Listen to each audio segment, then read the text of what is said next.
Coucou les filles, bienvenue dans ma chaîne So Perfectly.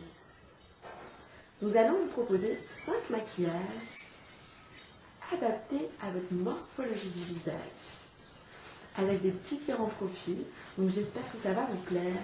C'est parti, let's go! L'application d'une crème hydratante est une étape importante. Cela va permettre d'hydrater efficacement votre peau. Donc, appliquez le soin sur 3 parties de votre visage, tout en massant délicatement. Donc, vous devez choisir une crème qui doit être adaptée au type de peau. Nous allons reproduire la même étape. Après avoir appliqué la crème hydratante, nous allons appliquer le fond de teint, qui doit correspondre à votre couleur de peau.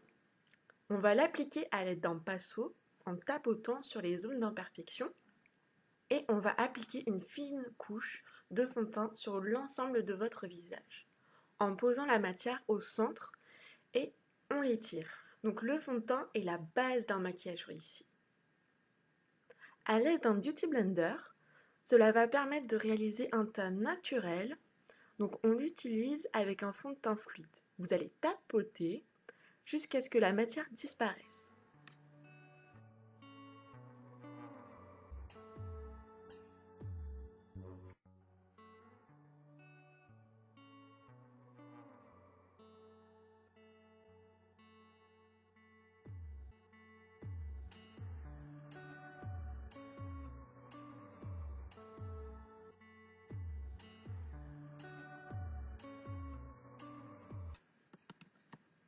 Pour l'application de l'anti-cerne, vous devez choisir un ton un peu plus clair que votre couleur de peau.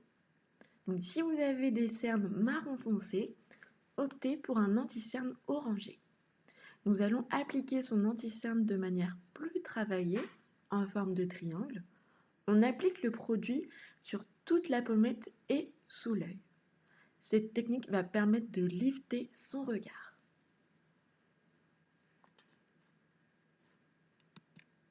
Nous allons utiliser aussi un anti-cerne fluide orangé.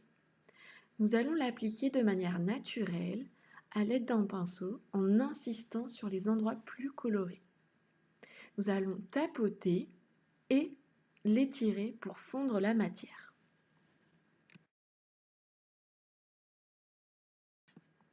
Si vous avez les cernes un peu bleutées, optez pour un anti-cerne rosé ou abricoté. Donc nous allons reproduire la même étape. Nous allons étirer la matière.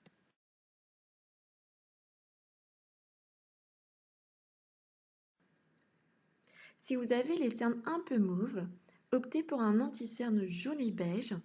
Nous allons l'appliquer de manière naturelle sur l'ensemble du cerne. Et nous allons tapoter avec le doigt afin de cacher les cernes et les zones d'imperfection. Pour redessiner vos sourcils, on va utiliser un crayon qui correspond à un ton un peu plus foncé que la couleur de vos cheveux. Pour les dessiner parfaitement, vous les peignez vers l'extérieur en respectant le mouvement de vos sourcils. Dessiner les sourcils, c'est vraiment une étape primordiale pour le maquillage. Il ne faut surtout pas négliger cette étape. Cela va vous permettre d'agrandir votre regard.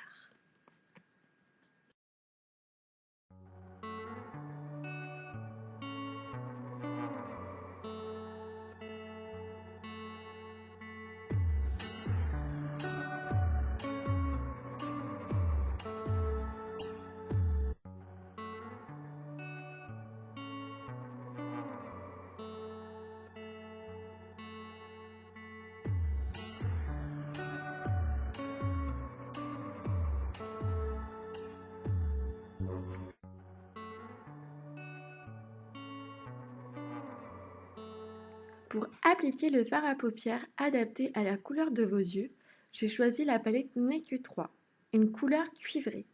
Si vous avez les yeux bleus, choisissez un fard à paupières de couleur chaude comme le bronze, le cuivre, le caramel ou beige ou pêche. Cela va ressortir la couleur de vos yeux. Les couleurs à éviter, c'est le vert et le bleu. Cela ne met pas du tout en valeur vos yeux, mais cela accentue sur la couleur de votre paupière. Donc j'applique le fard sur ma paupière mobile et j'accentue dans le creux de l'œil pour intensifier le regard. Et j'estompe à l'aide d'un pinceau.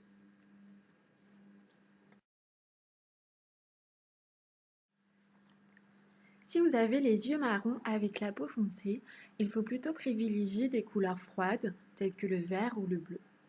La couleur vert kaki va ressortir la couleur de ses yeux, donc je vais l'appliquer sur la paupière mobile. Avec un fard noir irisé, je vais l'appliquer au coin interne de l'œil, cela va permettre d'étirer son regard et je vais l'estomper à l'aide d'un pinceau. Si vous êtes mat de peau et que vous avez les yeux marrons, optez pour des couleurs chaudes telles que le marron ou le doré. Nous allons appliquer un fard doré sur la paupière mobile et je vais utiliser un fard marron orangé dans le coin interne de l'œil en estompant à l'aide d'un pinceau. Je vais ajouter un fard clair doré en dessous du sourcil, cela va permettre d'agrandir son regard. Si vous avez une peau claire et que vous avez les yeux noirs bridés, optez pour des couleurs froides telles que le gris ou le bleu. J'ai opté pour un smokey eyes gris et bleuté, cela va permettre d'accentuer son regard et de l'agrandir. Donc j'applique un fard gris irisé dans le coin interne de l'œil et le coin externe et je l'estompe à l'aide d'un pinceau. Et j'applique sur la paupière mobile un gris irisé et j'estompe le tout. Si vous êtes blonde et que vous avez les yeux verts, un peu marron, choisissez des couleurs froides, telles que le taupe, le rose, le violet ou le gris. Cela va permettre de ressortir votre regard.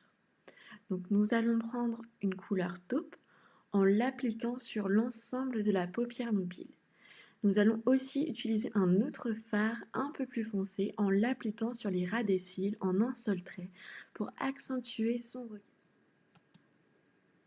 Nous allons faire un joli trait d'eyeliner pour agrandir son regard. Donc nous allons faire la virgule qui doit prendre comme repère le sommet de votre sourcil.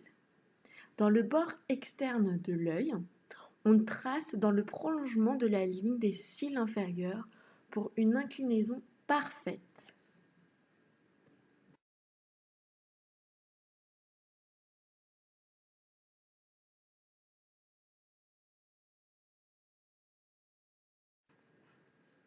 Nous allons utiliser un eyeliner crème, cela paraît plus naturel. J'ai choisi celui de chez Adopt avec un pinceau intégré. Nous allons faire un trait d'eyeliner un peu plus épais que le précédent. Donc j'effectue la même étape. Si vous avez des grands yeux, soit vous faites un trait d'eyeliner ou mettre du crayon noir dans votre muqueuse. Cela va permettre de mettre en valeur vos yeux. Nous allons tout d'abord recourber nos cils avant d'appliquer le mascara. C'est une étape très importante car si vous faites après, cela risque de casser vos cils. Nous allons reproduire la même étape.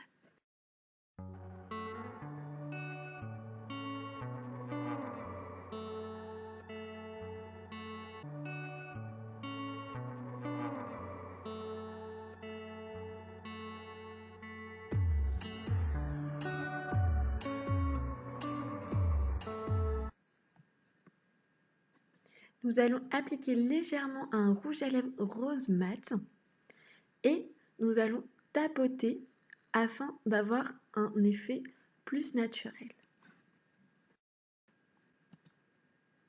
Nous allons ensuite appliquer une poudre bronzante qui doit être un ton un peu plus foncé que votre incarnation.